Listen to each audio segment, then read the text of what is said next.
This is an arrangement I did of an Irish song. It started out as a poem by a Belfast poet, and then the famous Irish composer Sean O'Reilly set it to music, and it's become a very popular song. It's called hÉireann, the Women of Ireland. Can I say one thing about that? Which? Can I tell you one thing about that? Go on. A very famous local poet came up with it, with the tune. The tune or just the poem? It's home as well. Okay. What was his name, Jerry? I don't know. Pater O'Dourneen.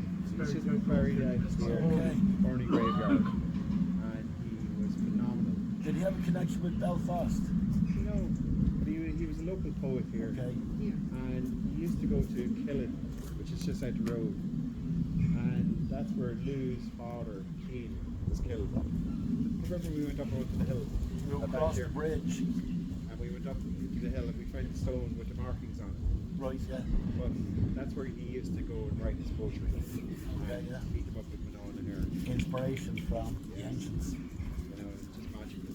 So anyway, this is my version of the heir to Banana Hero. Done it and kind of voices sound to it as well.